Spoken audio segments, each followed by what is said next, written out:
கம்ப்யூட்டரின் பாகங்கள் ஒரு அறிமுகம். நாம் விண்டோஸ் எக்ஸ்பியை தொடங்குவதற்கு முன் அதன் அடிப்படைகளை நினைவிற்கு கொண்டு வருவோம். நாம் பின்வருவனவற்றிலிருந்து தொடங்குவோம். கீபோர்டு. இது ஏறக்குறைய டைப்ரைட்டர் போல காணப்பட்டாலும் டைப்ரைட்டரை விட அதிக கீஸ்களை கொண்டது. மேலும் கீபோர்டை மவுஸிற்கு பதிலாக உபயோகப்படுத்தலாம். மவுஸ். இதன் பெயரை கேட்கும் போதே நமக்கு சிரிப்பு வரலாம். ஆனால் இது நேவிகேஷன் செய்யப்படுவதற்கான அதிமுக்கியமான ஹார்ட்வேர் ஆகும். மவுஸில் முக்கியமான பார்ட்ஸ் எனப்படுவது பிரைமரி மவுஸ் பட்டன் அல்லது left mouse button, right mouse button, point and pointer. நீங்கள் மவுஸை மூவ் செய்யும் போது ஸ்கிரீனில் உள்ள பாயிண்டர் மூவ் ஆகும். Single click. இது ஆப்ஜெக்ட் அல்லது டாக்குமெண்ட்டை செலக்ட் செய்ய உதவும். நீங்கள் சிங்கிள் கிளிக் செய்ய வேண்டுமானால் உங்கள் விரலை லெஃப்ட் மவுஸ் பட்டன் மீது வைத்து ஒரு முறை பிரஸ் செய்யவும். Double click. இது ஆப்ஜெக்ட் அல்லது டாக்குமெண்ட்ஸ் ஓபன் செய்ய உதவும். நீங்கள் டபுள் கிளிக் செய்ய வேண்டுமானால் உங்கள் விரலை லெஃப்ட் மவுஸ் பட்டன் மீது வைத்து 2 முறை பிரஸ் செய்யவும். Central processing unit or CPU. இது ஒரு கம்ப்யூட்டரின் மையமாகும். கம்ப்யூட்டர் புரோகிராம்ஸின் கட்டளைகளை செயல்படுத்தக்கூடிய லாஜிக்கல் சர்க்கியூட்களை இது உள்ளடக்கியுள்ளது. இது கம்ப்யூட்டர் புரோகிராமை செயல்படுத்த வைக்கும். மானிட்டர். மானிட்டர் தொலைக்காட்சி பெட்டியை போல இருக்கும். இது புரோகிராமின் விஷுவல்ஸை வெளிப்படுத்தும். மானிட்டரில் பிரைட்னஸ் மற்றும் கான்ட்ராஸ்டை மாற்ற முடியும். இப்போது ஹார்ட்வேர் சம்பந்தமான சில அடிப்படை விஷயங்களை பார்ப்போம். Random access memory RAM. இது தகவல்களை சேகரித்து வைக்கும் ஒரு வகையான டேட்டா ஸ்டோரேஜ் ஆகும். Floppy disk. இது கம்ப்யூட்டர் தகவல்களை சேகரித்து வைக்கும் மீடியம். இவை ரெக்டாங்கிள் அல்லது ஸ்கொயர் பிளாஸ்டிக் ஷெல்லின் உள் வைக்கப்படும் ஒரு மெல்லிய வளையும் தன்மை கொண்ட காந்தக டிஸ்க் ஆகும். CD-ROM. இது காம்பாக்ட் டிஸ்க் ரீட் ஒன்லி மெமரியின் சுருக்கமாகும். இது கைக்கு அடக்கமான ஒரு டிஸ்க். இதனுள் கம்ப்யூட்டர் ஆக்சஸ் செய்யக்கூடிய தகவல்கள் இருக்கும். DVD. இதை டிஜிட்டல் வெர்சடைல் டிஸ்க் அல்லது டிஜிட்டல் வீடியோ டிஸ்க் என்றும் அழைக்கலாம். தகவல்களை சேகரித்து வைப்பதற்கு இது ஒரு புகழ்பெற்ற மீடியம் ஆகும். இது முக்கியமாக வீடியோஸ்கள் மற்றும் பெரிய அளவிலான தகவல்களை சேகரித்து வைக்க உதவுகிறது. ஆபரேட்டிங் சிஸ்டம் என்றால் என்ன? ஆபரேட்டிங் சிஸ்டம் ஒரு கம்ப்யூட்டரின் அடிப்படையான செயல்களை நிகழ்த்துகிறது. உதாரணமாக கீபோர்ட் மற்றும் மவுஸ் மூலமாக பெறும் இன்புட்களை புரிந்து கொள்ளுதல், அவுட்புட்டை டிஸ்பிளே ஸ்கிரீனுக்கு அனுப்புதல், ஹார்ட் டிஸ்கில் உள்ள ஃபைல் மற்றும் ஃபோல்டர்ஸ்களை பராமரித்தல் மற்றும் டிஸ்க் டிரைவ்கள், பிரிண்டர் போன்ற டிவைஸ்களை கட்டுப்படுத்துதல் போன்ற பல வேலைகளை செய்கிறது. பொதுவான தேவைகளுக்கான ஒவ்வொரு கம்ப்யூட்டரும் இயங்க மற்ற புரோகிராம்களை செயல்படுத்த ஆபரேட்டிங் சிஸ்டம் கட்டாயம் தேவை. பெரிய கம்ப்யூட்டர்களில் ஆபரேட்டிங் சிஸ்டமிற்கு பெரிய பொறுப்புகள் மற்றும் இயங்குவதற்கு சக்தி தேவை. ஆபரேட்டிங் சிஸ்டமின் பொறுப்புகளில் செக்யூரிட்டி முக்கியமானதாகும். அது கம்ப்யூட்டரை அனுமதியற்ற யாரும் முறைகேடாக பயன்படுத்துவதை தடுக்கிறது. ஆபரேட்டிங் சிஸ்டம் ஒரு டிராஃபிக் போலீஸை போல பல்வேறு வகையான புரோகிராம்கள் மற்றும் யூசர்களை ஒரே நேரத்தில் எந்தவித இடையூறும் இல்லாமல் செயல்பட வைக்கிறது. நீங்கள் ஆபரேட்டிங் சிஸ்டமை கமாண்ட்கள் மூலம் இன்டராக்ட் செய்ய முடியும். உதாரணமாக MS-DOS ஆபரேட்டிங் சிஸ்டமில் காப்பி மற்றும் ரீநேம் கமாண்ட்கள் மூலமாக ஃபைல்களை ஓரிடத்திலிருந்து மற்றொரு இடத்திற்கு காப்பி செய்வதற்கும் ஃபைலின் பெயரை ரீநேம் செய்வதற்கும் பயன்படுகிறது. இந்த கமாண்ட்களை கமாண்ட் ப்ராசஸர் அல்லது கமாண்ட் லைன் இன்டர்பிரிட்டர் மூலமாக செயல்படுத்த வேண்டும். கிராஃபிக்கல் யூசர் இன்டர்ஃபேஸ் மூலமாக கமாண்ட்களை ஸ்கிரீனில் உள்ள ஆப்ஜெக்ட்களை மவுஸ் மூலம் பாயிண்ட் மற்றும் டபுள் கிளிக் செய்வதன் மூலம் செயல்படுத்த முடியும். பர்சனல் கம்ப்யூட்டர்களுக்கு DOS, IBM OS/2 மற்றும் புகழ்பெற்ற விண்டோஸ் ஆபரேட்டிங் சிஸ்டம்கள் உள்ளன. இதை தவிர லினக்ஸ் மற்றும் மேக் ஆபரேட்டிங் சிஸ்டம்களும் உண்டு. Multi user. 2 அல்லது அதற்கு மேற்பட்ட யூசர்களை ஒரே நேரத்தில் புரோகிராம்களை இயக்க அனுமதிக்கிறது. சில ஆபரேட்டிங் சிஸ்டம்கள் நூற்றுக்கணக்கான அல்லது ஆயிரக்கணக்கான யூசர்களை ஒரே நேரத்தில் இயங்க அனுமதிக்கிறது. Multi processing. ஒரு CPUக்கு மேல் இயங்கும் புரோகிராம்களை சப்போர்ட் செய்கிறது. Multi tasking. ஒரே நேரத்தில் ஒன்றுக்கும் மேற்பட்ட புரோகிராம்கள் இயங்க அனுமதிக்கிறது. Multi threading. ஒரு புரோகிராமின் பல்வேறு பகுதிகள் ஒரே நேரத்தில் ஒன்றாக இயங்க அனுமதிக்கிறது. Real time. கொடுக்கும் இன்புட்களுக்கு உடனே ரெஸ்பான்ஸ் செய்தல்.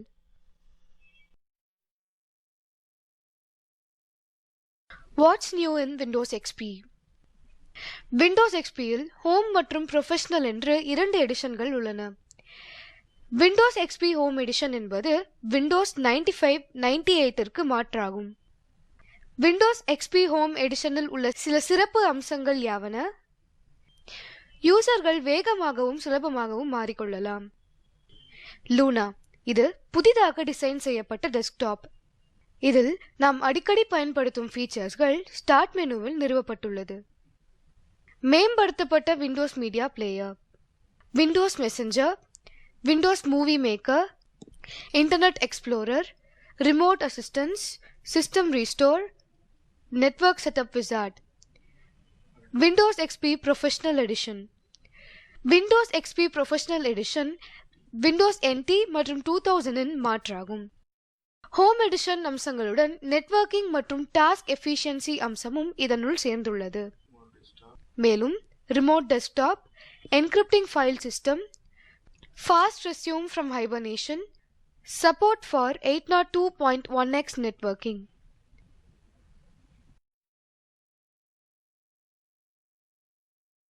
ஸ்டார்ட்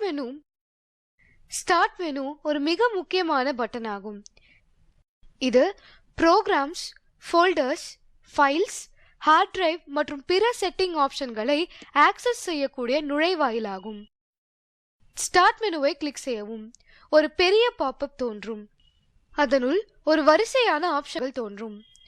பாப்அப்பின் தொடக்கத்தில் உபயோகிப்பவரின் விவரம் அல்லது லாகின் செய்பவரின் பெயர் மற்றும் புகைப்படம் தோன்றும். ஸ்டார்ட் மெனுவின் கீழ் இன்டர்நெட் கனெக்ஷன் பின் செய்யப்பட்டிருப்பதை நீங்கள் காணலாம். நீங்கள் ஒரு புரோகிராமை பின்னப் செய்ய வேண்டுமானால் ஆல் புரோகிராம்ஸை செலக்ட் செய்து ஆக்சசரிஸில் இருந்து வேர்ட் பேடை தேர்ந்தெடுக்கவும். வேர்ட் பேடை ரைட் கிளிக் செய்யவும். ஒரு பாப்அப் மெனு தோன்றும். பின் டு ஸ்டார்ட் மெனுவை செலக்ட் செய்யும் போது வேர்ட் பேட் லிஸ்ட் ஆகி இருப்பதை காணலாம். ஸ்டார்ட் மெனுவின் கீழ் நீங்கள் ஒரு புரோகிராம் லிஸ்டை பார்ப்பீர்கள். இதனுடைய வரிசை பயன்பாட்டிற்கு ஏற்றவாறு மாறும். பாப்அப் மெனுவின் வலது பக்கத்தில் மை டாக்குமெண்ட் இருக்கும். இதில் டாக்குமெண்ட்ஸ், ஃபைல்ஸ் மற்றும் ஃபோல்டர்ஸை சேகரித்து வைத்து ஆக்சஸ் செய்ய உதவும். ப்ராப்பர்ட்டிஸ் குறித்து பிறகு பார்க்கலாம். மை ரீசன்ட் டாக்குமெண்ட்ஸ், இங்கு சமீபமாக பயன்படுத்தப்பட்ட டாக்குமெண்ட்ஸ் லிஸ்ட் ஆகி இருக்கும். மை பிக்சர்ஸ், இதில் புகைப்படங்கள் மற்றும் இமேஜ்கள் சேகரித்து ஒழுங்குபடுத்தி வைக்கப்பட்டிருக்கும். அதுபோல மை மியூசிக்கில் மியூசிக் மற்றும் வீடியோ ஃபைல்கள் சேகரித்து ஒழுங்குபடுத்தி வைக்கப்பட்டிருக்கும். மை கம்ப்யூட்டர், இதில் hard disk drives, files, folders மற்றும் ரிமூவபிள் ஸ்டோரேஜ் டிவைசஸ் ஒழுங்குபடுத்தி வைக்கப்பட்டிருக்கும். மை கம்ப்யூட்டர் விண்டோஸ் எக்ஸ்பியின் கண்களாக கருதப்படுகிறது. மை கம்ப்யூட்டரில் நீங்கள் C-ஐ லோக்கல் டிரைவாக காணலாம். இங்கு சாஃப்ட்வேர் மற்றும் புரோகிராம்கள் சேகரித்து வைக்கப்பட்டிருக்கும். மை நெட்வொர்க் பிளேஸ், இங்கு சிஸ்டமின் நெட்வொர்க் கனெக்ட் செய்யப்படுகிறது.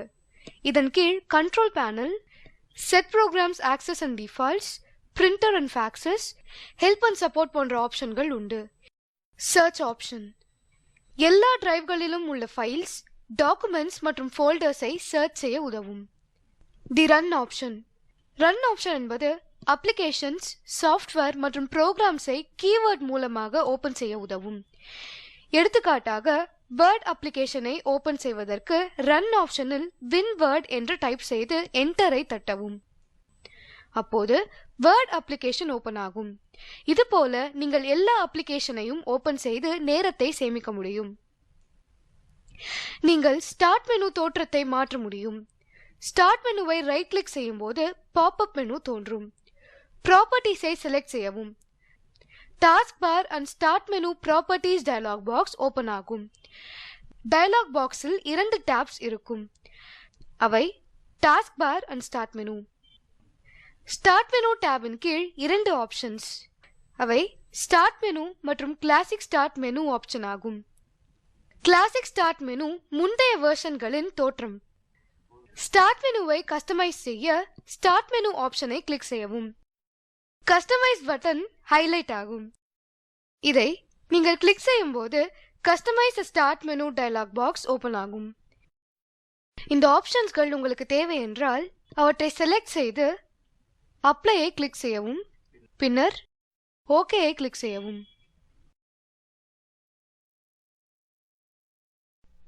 File structure. இந்த பாடத்தில் ஃபைல் ஸ்ட்ரக்சரை பற்றி டிஸ்கஸ் செய்யலாம். இந்த பாடத்தினுள் செல்லும் முன் நான் உங்களிடம் ஒரு கேள்வி கேட்க விரும்புகிறேன்.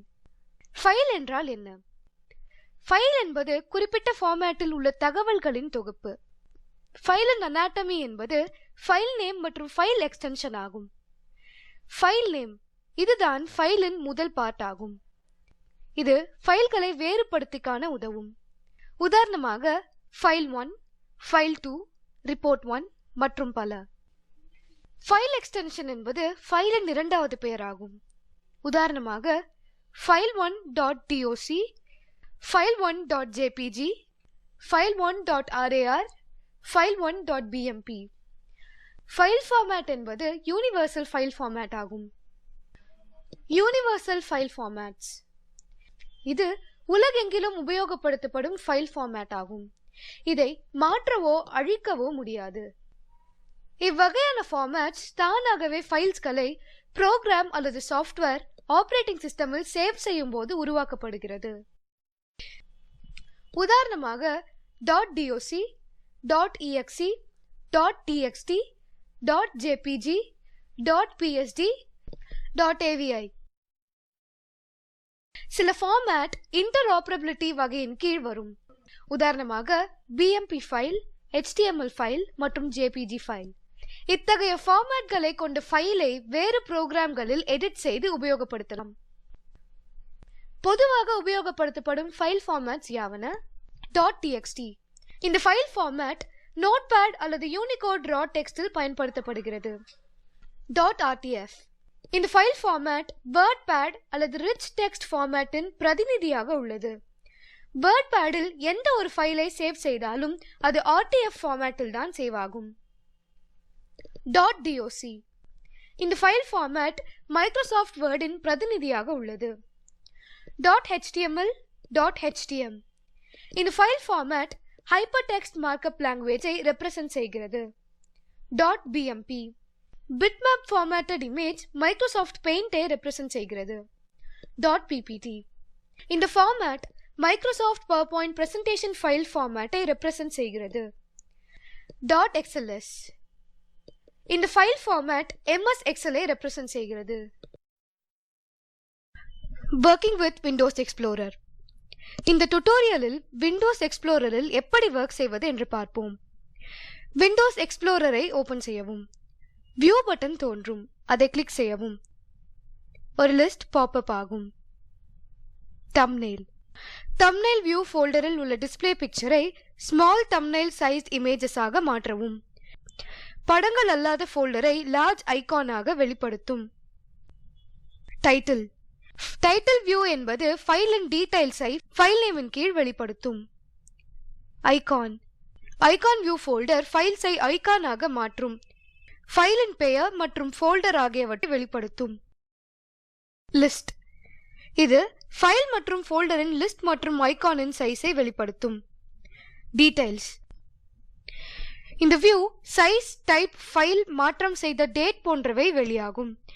டிஸ்ப்ளே ஆக வேண்டிய இன்ஃபர்மேஷன்ஸை நாம் சூஸ் செய்யலாம்.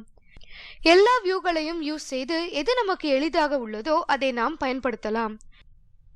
பேக் அண்ட் ஃபார்வர்ட் பட்டன் முன்னுக்கும் பின்னுக்கும் போக யூஸ் ஆகும். பேக் பட்டனை கிளிக் செய்யும் போது முந்தைய பேஜை காண்பிக்கும். அதுபோல ஃபார்வர்ட் பட்டனை கிளிக் செய்யும் போது அடுத்த பேஜை காண்பிக்கும். ஃபோல்டர் பட்டன் என்பது ஆபரேட்டிங் சிஸ்டமில் உள்ள முழு ஃபோல்டர்ஸையும் டிஸ்ப்ளே செய்யும்.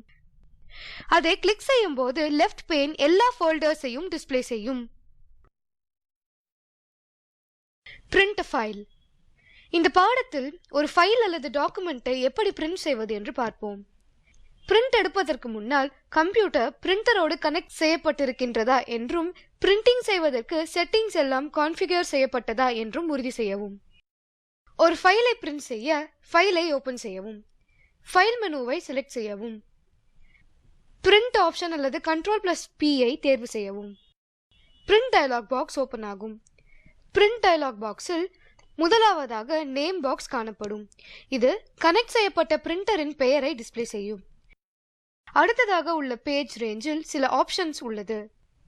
ஆல் இதை செலக்ட் செய்யும் போது எல்லா பேஜஸும் பிரிண்டிங்கிற்கு எடுத்துக்கொள்ளப்படும். கரண்ட் பேஜ் இதில் குறிப்பிட்ட பேஜை பிரிண்டிங்கிற்கு என்று செட் செய்யலாம். ஒருவேளை 3 பேஜஸ்களை பிரிண்ட் செய்ய வேண்டும் என்றால் நாம் பேஜ் ஆப்ஷனை உபயோகப்படுத்தலாம். இதில் நாம் பிரிண்ட் செய்ய வேண்டிய பேஜ் நம்பர்களை கொடுக்கலாம். இதன் கீழ் சில இன்ஸ்ட்ரக்ஷன் கொடுக்கப்பட்டிருக்கும். அதை ஃபாலோ செய்யுங்கள். இந்த காப்பீஸ் எத்தனை காப்பீஸ் பிரிண்ட் எடுக்க வேண்டும் என்று செலக்ட் செய்யலாம். இதை தவிர வேறு சில ஆப்ஷன்கள் உள்ளன. அவை print what, print and zoom போன்றவை ஆகும். இவற்றால் அதிக உபயோகம் இல்லை. பின்பு ஓகேவை கிளிக் செய்யவும். சிஸ்டம் கான்ஃபிகர் செய்யப்படாவிட்டால் நாம் ஃபைல் மெனுவில் உள்ள பிரிண்ட் ஆப்ஷன்ஸை கிளிக் செய்யும் போது டயலாக் பாக்ஸில் பிரிண்டர் இன்ஸ்டால் ஆகவில்லை என்ற மெசேஜ் தோன்றும். இன்னும் சில ஆப்ஷன்ஸ்கள் உண்டு. அதை வரும் பாடங்களில் தெளிவாக பார்க்கலாம். இப்பொழுது நீங்கள் பிரிண்ட் அவுட்டை எடுக்கலாம். பிளாக் அண்ட் ஒயிட் அல்லது கலர் பிரிண்ட் அவுட் பிரிண்டரின் டைப்பை பொறுத்தது. Control panel overview. இந்த பாடத்தில் விண்டோஸ் எக்ஸ்பி உள்ள கண்ட்ரோல் பேனலை பற்றி ஆழமாக தெரிந்து கொள்ளலாம். முதலாவதாக கண்ட்ரோல் பேனல் என்றால் என்ன? கண்ட்ரோல் பேனல் என்பது மைக்ரோசாஃப்ட் விண்டோ ஆபரேட்டிங் சிஸ்டமின் ஒரு முக்கியமான பகுதியாகும். விண்டோஸ் 1 முதல் பின்னர் விண்டோஸ் 95 வரை இது ஒரு முக்கிய பங்காகும். கண்ட்ரோல் பேனல் ஸ்பெஷல் ஃபோல்டர் என்று இம்ப்ளிமெண்ட் செய்யப்பட்டிருக்கிறது. விண்டோஸின் சமீபத்திய வெர்ஷனில் கண்ட்ரோல் பேனல் 2 வியூக்களை கொண்டது. அது கிளாசிக் வியூ மற்றும் கேட்டகரி வியூ. கிளாசிக் வியூ எல்லா ஆப்லெட்ஸ்களையும் டிஸ்ப்ளே செய்யும். கேட்டகரி வியூவில் ஆப்லெட்ஸ் வெவ்வேறு பகுதிகளாக கேட்டகரைஸ் செய்யப்பட்டிருக்கும். கண்ட்ரோல் பேனலை கொண்டு சிஸ்டம் உடைய பேசிக் செட்டிங்ஸை பார்க்கவும் அதை மாற்றவும் முடியும். எப்படி என்றால் adding hardware, adding or removing software, user அக்கவுண்டை கண்ட்ரோல் செய்வது மற்றும் ஆக்சஸ் செய்யக்கூடிய ஆப்ஷன் மாற்றுவது போன்ற ஆப்லெட்ஸ் மூலமாக இது சாத்தியம். கண்ட்ரோல் பேனலை ஓபன் செய்ய ஸ்டார்ட்டிற்கு செல்லவும். பின்னர் கண்ட்ரோல் பேனலை செலக்ட் செய்யவும். கண்ட்ரோல் பேனல் இன்டர்ஃபேஸ் கேட்டகரி வியூவில் அதன் ஆப்லெட்ஸ்களுடன் ஓபன் ஆகும். இன்டர்ஃபேஸின் இடது பக்கத்தில் கண்ட்ரோல் பேனல் டேப் மற்றும் Windows update tab, help and support other control panel icons display ஆகும். நாம் 2 வியூஸ் மத்தியில் ஸ்விட்ச் ஆவதற்கு கண்ட்ரோல் பேனல் கீழ் விண்டோஸ் இடது பக்கத்தில் தோன்றும். கிளாசிக் வியூ ஆப்ஷனை கிளிக் செய்யவும். Windows update option Windows operating சிஸ்டமை அப்டேட் செய்ய யூஸ் ஆகிறது. இந்த ஆப்ஷன் இன்டர்நெட் கனெக்ஷனை கொண்டு மைக்ரோசாஃப்ட் லிங்கை கனெக்ட் செய்யும் போது அப்டேட் ஆகும். அடுத்ததாக ஹெல்ப் அண்ட் சப்போர்ட் ஆப்ஷன் மற்றும் கண்ட்ரோல் பேனல் ஆப்ஷன் உள்ளது. இது தேர்ட் பார்ட்டி சாஃப்ட்வேரின் கண்ட்ரோல் பேனலை ஓபன் செய்யும். இப்பொழுது ஆப்லெட்ஸ்களை பார்ப்போம். முதலாவதாக அப்பியரன்ஸ் அண்ட் தீம்ஸை பார்ப்போம். இந்த ஆப்லெட் அப்பியரன்ஸ், தீம்ஸ், டெஸ்க்டாப் மற்றும் ரெசல்யூஷன் செட்டிங்ஸை சேஞ்ச் செய்ய பயன்படும். இது தவிர கண்ட்ரோல் பேனல் ஐகான்ஸ் ஆகிய display, folder options, task bar மற்றும் ஸ்டார்ட் மெனு இந்த ஆப்லெட்ஸின் கீழ் உள்ளது. அடுத்ததாக பிரிண்டர் மற்றும் அதர் ஹார்ட்வேர் ஆப்லெட் உள்ளது. இந்த ஆப்லெட் நாம் பிரிண்டர், ஸ்கேனர், ஃபேக்ஸ் பிரிண்டர் போன்றவற்றை இன்ஸ்டால் மற்றும் அதன் செட்டிங்ஸ்களை மாற்றவும் உதவும். இது தவிர game controllers, keyboard, mouse, phone and modem options, printers and faxes, scanner and camera போன்றவற்றின் செட்டிங்ஸ்களையும் மாற்றலாம். அடுத்ததாக நெட்வொர்க் அண்ட் இன்டர்நெட் கனெக்ஷன் ஆப்லெட்டை பார்ப்போம். இந்த ஆப்லெட்டை கொண்டு இன்டர்நெட் மற்றும் சிஸ்டம்ஸின் நெட்வொர்க் கனெக்ஷன்ஸை நாம் மாற்றலாம். அது மட்டுமல்லாமல் Windows firewall, network setup wizard, wireless network setup wizard போன்றவற்றின் செட்டிங்ஸ்களையும் மாற்றலாம். Add or remove program applet. இந்த ஆப்லெட்டில் add or remove program, software, Windows components, set program access and defaults போன்றவற்றின் செட்டிங்ஸ்களை மாற்றலாம். அடுத்ததாக date, time, language and regional options உள்ளது. இந்த ஆப்லெட்டை கொண்டு டேட், டைம், அதர் லாங்குவேஜஸ் செட்டிங்ஸ்களை மாற்றலாம். அடுத்ததாக sound, speech and audio devices உள்ளது. இந்த ஆப்லெட்டை கொண்டு system volume, system scheme, speaker settings மற்றும் சவுண்ட் கார்டு போன்றவற்றின் செட்டிங்ஸை மாற்றலாம். அடுத்ததாக ஆக்சசிபிலிட்டி ஆப்ஷன். இந்த ஆப்லெட் ஸ்கிரீனில் வெளிப்படும் டெக்ஸ்ட் அண்ட் கலர், மொபைலிட்டி தேவைகள், ஆக்சசிபிலிட்டி ஆப்ஷன், ஷார்ட்கட் கீஸ் போன்றவற்றின் செட்டிங்ஸை சேஞ்ச் செய்யலாம்.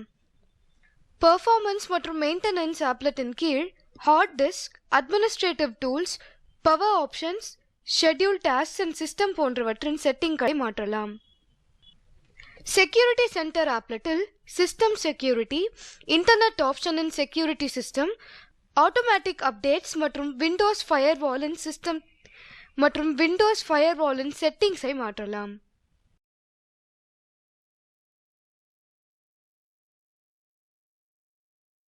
கிரியேட்டிங் யூசர்ஸ் ஆர் ஸ்விட்ச் யூசர்ஸ்.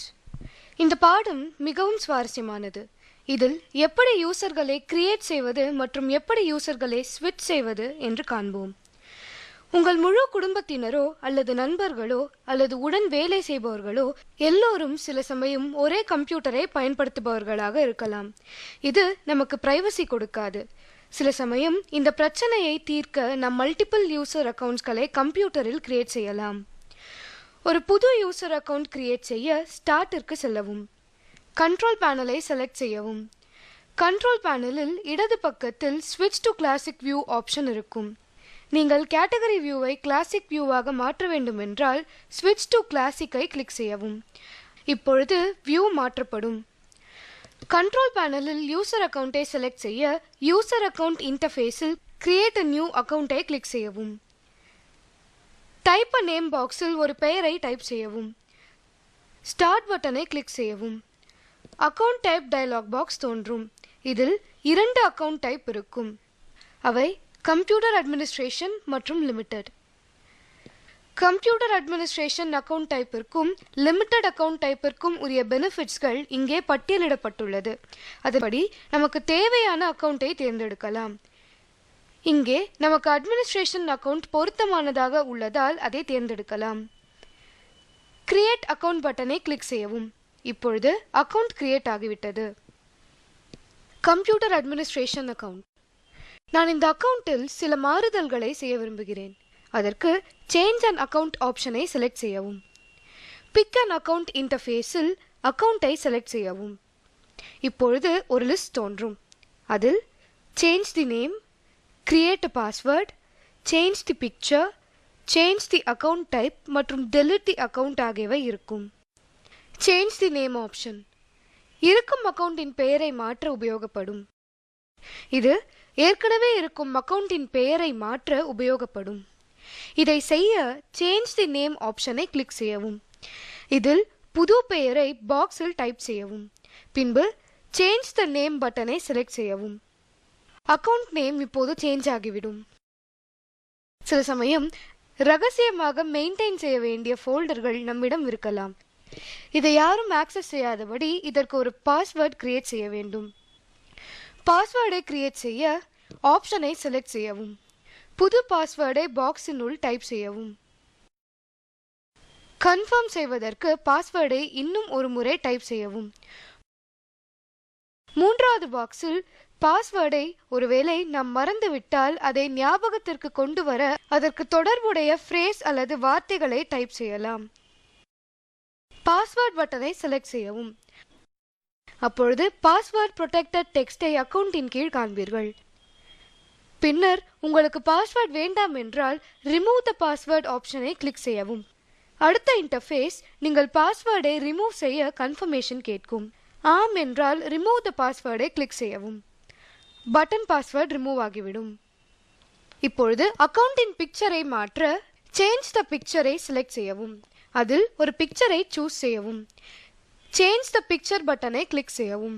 பிக்சர் ஒருவேளை லிமிட்டடாக இருந்தால் பிக்சர்ஸ்களை ப்ரௌஸ் செய்ய ப்ரௌஸ் ஃபார் மோர் பிக்சர்ஸை செலக்ட் செய்யலாம். ஓப்பன் டயலாக் பாக்ஸ் தோன்றும். அதில் வேண்டிய பிக்சரை செலக்ட் செய்து ஓகேயை கிளிக் செய்யவும்.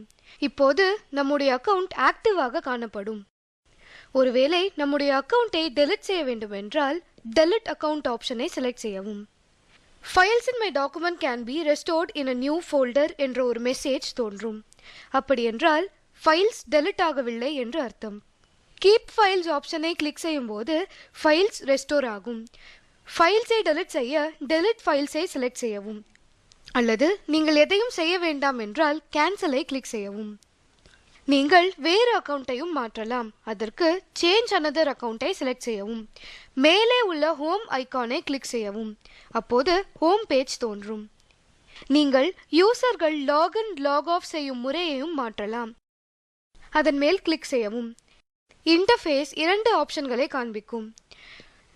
Use the welcome screen option. நீங்கள் வெல்கம் ஸ்கிரீன் மூலம் இன்னொருவரின் அக்கவுண்டிற்குள் லாகின் செய்யலாம். யூஸ் ஃபாஸ்ட் யூசர் ஸ்விட்சிங் option.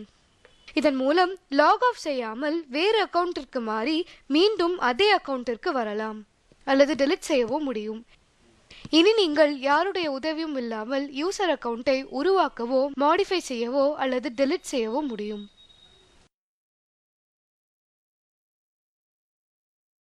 Add or remove programs. இந்த டுட்டோரியலில் நாம் ஆட் ஆர் ரிமூவ் ஆப்லெட்டை குறித்து பார்ப்போம். இது விண்டோஸ் எக்ஸ்பியில் மிக முக்கியமான மற்றும் கண்டிப்பாக இருக்க வேண்டிய ஆப்லெட் ஆகும். இதன் மூலம் நாம் ப்ரோக்ராம்ஸ், விண்டோஸ் காம்போனன்ட்ஸ் மற்றும் சாஃப்ட்வேர்களை ரிமூவ் செய்யவோ, சேஞ்ச் செய்யவோ அல்லது ஆட் செய்யவோ முடியும். கண்ட்ரோல் பேனலில் உள்ள ஆட் ஆர் ரிமூவ் ப்ரோக்ராம்ஸ் ஆப்லெட்டை டபுள் கிளிக் செய்யவும். ஒரு விண்டோ ஓபன் ஆகும். இன்டர்ஃபேஸின் இடது பக்கத்தில் சில ஐகான்கள் இருக்கும். அவை Change or remove programs, add new programs, add or remove Windows components மற்றும் set program access and defaults. இவைகளை ஒவ்வொன்றாக நாம் பார்க்கலாம். Change or remove program ஆப்ஷனில் நாம் சிஸ்டமில் உள்ள புரோகிராம்களை சேஞ்ச் செய்யவோ நீக்கவோ முடியும். Show update ஆப்ஷன் என்ற ஒரு ஆப்ஷன் உண்டு. இதை எனேபிள் செய்யும் போது ப்ரோக்ராம்ஸ் உடைய அப்டேட்ஸ் ஒரு லிஸ்டாக தோன்றும். None, name, size, frequency of use மற்றும் லாஸ்ட் டேட் யூஸ்ட் இதன் அடிப்படையில் ப்ரோக்ராம்ஸ் அல்லது சாஃப்ட்வேர் மேற்கூறிய லிஸ்டில் அலைன்டாக இருக்கும். ஏதாவது ஒரு ப்ரோக்ராமை கிளிக் செய்யும் போது சேஞ்ச் அல்லது ரிமூவ் ஆப்ஷன் தோன்றும். ரிமூவ் ஆப்ஷனை கிளிக் செய்யும் போது ப்ரோக்ராம் அல்லது சாஃப்ட்வேர் ரிமூவ் ஆகிவிடும். சிஸ்டமில் நியூ ப்ரோக்ராம்களை ஆட் செய்ய ஆட் நியூ ப்ரோக்ராம்ஸ் ஆப்ஷன் உபயோகப்படும். புதிய ப்ரோக்ராம்களை CD-ROM அல்லது ஃப்ளாப் டிஸ்க் மூலமாக ஆட் செய்யலாம். இதற்கு CD ஆஃப் ஃப்ளாப்பி பட்டனை கிளிக் செய்யவும். தொடர்ந்து விசார்ட்கள் ஓபன் ஆகும். அதில் CD ஆர் ஃப்ளாப்பியை செலக்ட் செய்து ஃபினிஷை கிளிக் செய்யவும். அப்பொழுது நியூ ப்ரோக்ராம் இன்ஸ்டால் ஆகும். மைக்ரோசாஃப்டிலிருந்து ப்ரோக்ராம்ஸ், விண்டோஸ் ஃபீச்சர், டிவைஸ் டிரைவர்களை இன்டர்நெட்டிலிருந்து அப்டேட் செய்ய விண்டோஸ் அப்டேட் பட்டனை கிளிக் செய்யவும். அது மைக்ரோசாஃப்டின் வெப்சைட்டுடன் தொடர்பு கொண்டு அப்டேட்களை இன்ஸ்டால் செய்யும். இந்த ஃபீச்சரை செயல்படுத்த நமக்கு இன்டர்நெட் கனெக்ஷன் தேவை. Add or remove Windows components ஆப்ஷனை கிளிக் செய்யும் போது விண்டோஸ் காம்போனன்ட்ஸ் விசார்ட் ஓபன் ஆகும். இந்த விசார்டில் விண்டோஸ் காம்போனன்ட்ஸ் பட்டியலிடப்பட்டிருக்கும். இதன் பட்டியல் டிஸ்க் ஸ்பேஸ் மற்றும் ஸ்பேஸ் அவைலபிள் ஆன் டிஸ்க் போன்ற தகவல்களை கொண்டது. ஒரு காம்போனன்ட்டை செலக்ட் செய்த பிறகு அதன் டீடைல்ஸ் பட்டனை கிளிக் செய்து அதன் சப் காம்போனன்ட்ஸ் பற்றி அறிந்து கொள்ளுங்கள். ஒருவேளை நாம் ஆக்சசரிஸ் மற்றும் யூட்டிலிட்டிஸ் காம்போனன்ட்ஸை செலக்ட் செய்து அதன் டீடைல்ஸ் பட்டனை கிளிக் செய்யும் போது ஆக்சசரிஸ் அண்ட் யூட்டிலிட்டிஸ் விசார்ட் அதன் சப் காம்போனன்ட்ஸ் டீடைல்ஸ் உடன் ஓபன் ஆகும். நெக்ஸ்ட் பட்டனை கிளிக் செய்யும் போது இன்னொரு interface completion of window components added என்று பிரதிபலிக்கும். Set program access and defaults என்பது குறிப்பிட்ட ஆக்டிவிட்டீஸ்களுக்கான டிஃபால்ட் ப்ரோக்ராம் ஆகும். இது மட்டுமல்லாமல் ஸ்டார்ட் மெனு அல்லது மற்ற லொகேஷன்களிலிருந்து புரோகிராம்களை ஆக்சஸ் செய்யலாம். இந்த இன்டர்ஃபேஸில் 3 கேப்ஷன்கள் தோன்றும். மைக்ரோசாஃப்ட் விண்டோஸ், நான் மைக்ரோசாஃப்ட் மற்றும் கஸ்டம். மைக்ரோசாஃப்ட் விண்டோஸ் கான்ஃபிகுரேஷனை கிளிக் செய்யும் போது மைக்ரோசாஃப்டில் உள்ள செட் புரோகிராம்களை தோற்றுவிக்கும். அதாவது web browser, email program, media player, instant messaging program with its access மற்றும் Virtual Machine for Java போன்ற புரோகிராம்களை ஆக்சஸ், எனேபிள் அல்லது ரிமூவ் செய்யலாம். நான் மைக்ரோசாஃப்ட் கான்ஃபிகுரேஷனில் டிஃபால்ட் அதன் டீடைல்ஸ் உடன் தோன்றும். இந்த டிஃபால்ட்ஸ் மீது உங்களுக்கு திருப்தியாகவில்லை என்றால் கஸ்டம் கான்ஃபிகுரேஷனை கொண்டு உங்களுடைய ஓன் டிஃபால்ட்டை சூஸ் செய்யலாம்.